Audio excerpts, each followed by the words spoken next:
Hello, fellow classmates. This is Andrew Smith again for class CS 5163 with Dr. Heisterkamp over video game development. Today I'll be doing the assignment for Video Game Review B. Specifically, I've chosen to do Bloodstained Ritual of the Night. Today I wanted to discuss not only about this game, but particularly about its design. As we've recently discussed in our own game projects, timelines, and the importance of establishing key features, I thought this one was interesting because unlike the previous game I reviewed where it was a AAA game with a big budget, this game did not start out that way and actually had to start out on Kickstarter, a crowdfunding source that many of us probably have heard of, in order to find a way to finance this game. One of the key problems with Kickstarter is to get more people to pledge, they'll often set goals, which introduce a new way of feature creep, essentially. A problem a lot of game developers can encounter, especially indie developers. We think, oh, this is cool, let's get this in, but it only stretches out the timeline and therefore the budget. This game was put on Kickstarter in 2015, and their goal was to release it. As you can see, I'm a Kickstarter backer in March of 2017. Their original goal was $500,000, which is small for even an indie game development. You know, if you have a lot of developers that actually expect an income, right? So they introduced goals. You know, if we reach this goal, we'll add this feature and this feature. And as you see here, that became a lot. More and more, 700,000 second player character, nightmare difficulty at 800,000. More and more goals were reached. And since this was being developed by someone who'd worked on a previous game called, in part of the Castlevania franchise by Konami, a lot of faith from fans in hopes that this person could bring back a faithful representation of their beloved franchise. So it was heavily funded, and it grew and it grew. As you see, at $3 million, we were promised a Wii U port. This was, of course, before the Switch was announced. Um, this, unfortunately, caused the game to be delayed again and again and again, to where it finally was released in June of 2019, nearly 4 years after the finances had been approved and 2 years after the scheduled game's release. However, unlike some Kickstarter campaigns that proved unsuccessful feature creep, this one was very successful, I'm happy to say. I'm very happy with the end result as a Kickstarter backer. They did not come through with all the goals. They released the core of the game and have done free DLC updates over time to encapsulate some of these features.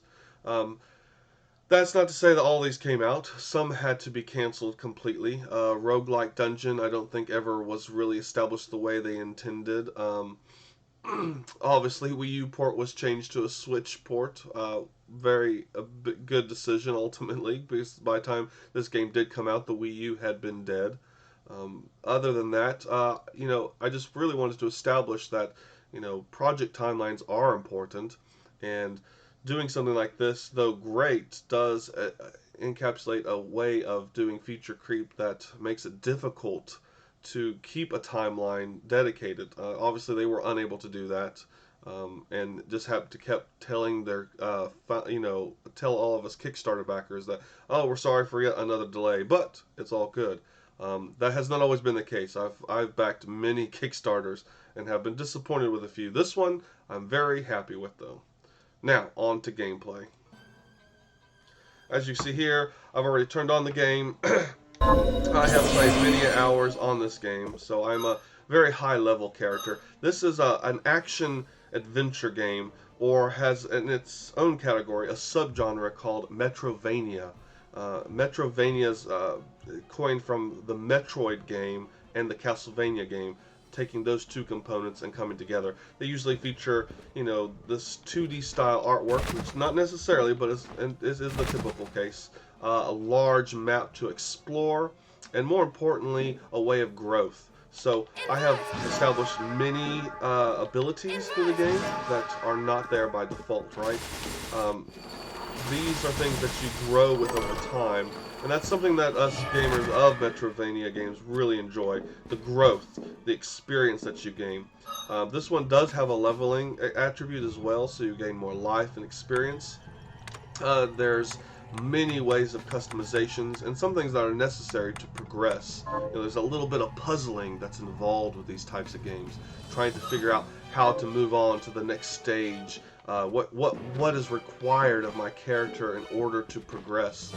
Those are things that are very fun in a Metroidvania type style game. And of course, large maps, many different genres and areas. Now, instead of just allowing you to save anywhere, too, there's that element of thrill, like, oh, I've got to survive till my next save point. Because the save game state is only acquired at these locations on the map. You have a large inventory of weapons to explore. You can craft food as well as magical items. Particularly with this character, they're adorned with these shards to their body. They're tattooed, in essence, with the magical abilities. And you can change those. They did acquire, this wardrobe is equipable, so she can be changed with her gadgets.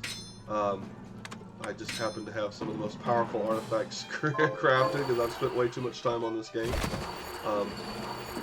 And the combat is really key. Movement has to be quick. It can't be slow. The responsiveness has to be there.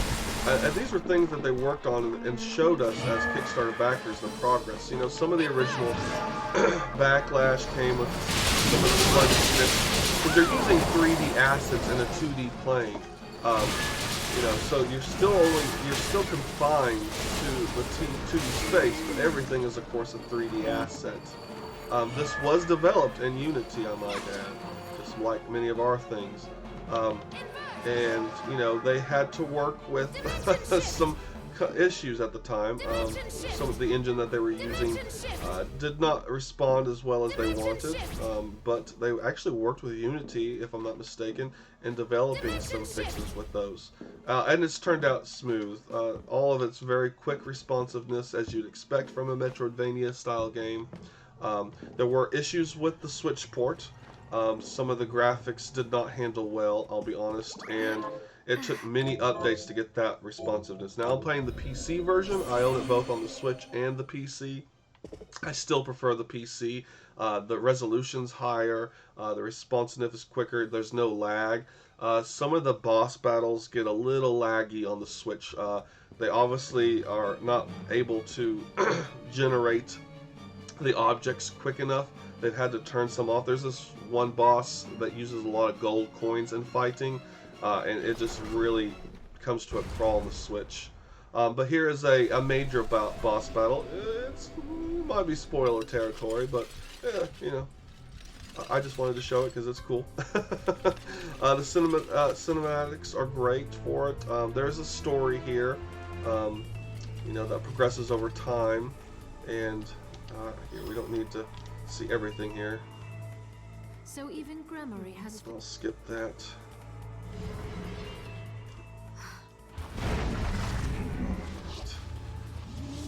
It was in his blood. Hello there. But ultimately, there's lots to do here. Lots of magic, lots of powers and strength.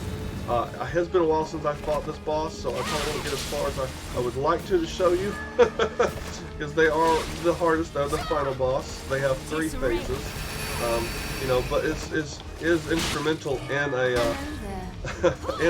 Metroidvania game is to have challenging bosses with multiple phases. You have games like Hollow Knight that have taken these to really awesome extremes as well. Almost too difficult at times, I'll be honest.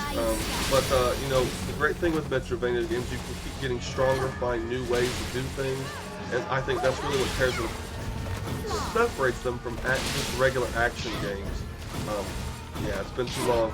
I'm getting my butt kicked. But they did, like I said, come back and release additional features that they. Oh, I didn't mean to leave the game. Sorry.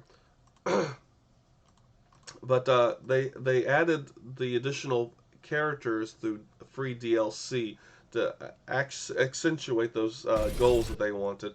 To where now they've even added even more than they originally kickstarted. At some point they'll just have to stop. But they added extra modes: boss revenge mode, classic mode, and a lot of these you can play. Let's see. No. Tester. Here, like this one, they added a completely different character from a different game, creating essentially a fan-made mode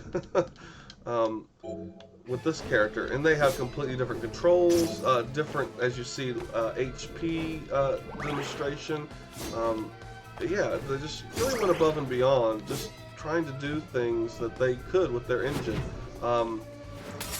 And I can't express enough how well they've been received by the community because of that. Yes, so this is Bloodstained Ritual tonight.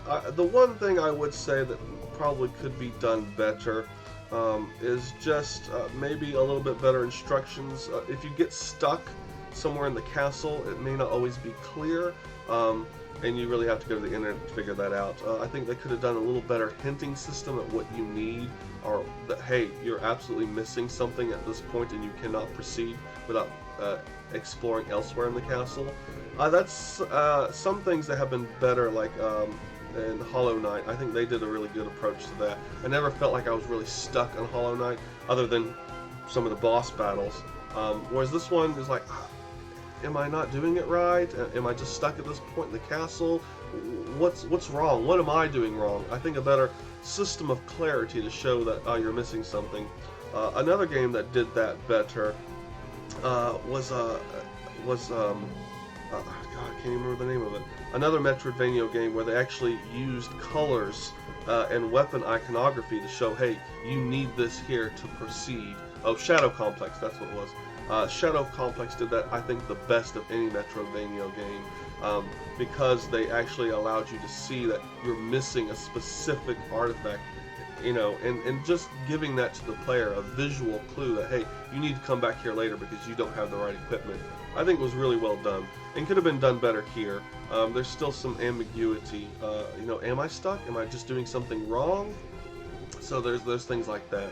But overall, a great game, and if you're a Metroidvania player, you need to download this game. I hope that's provided some introspective to the development of this game. Like I said, I really wanted to share how feature creep can be, you know, something that we need to be mindful of. We always want to try and add new and better things to our games, but we also need to adhere to timelines so that we don't constantly get behind on possible schedules. But please feel free to post any questions or comments to the video. I look forward to answering. Thank you for your time.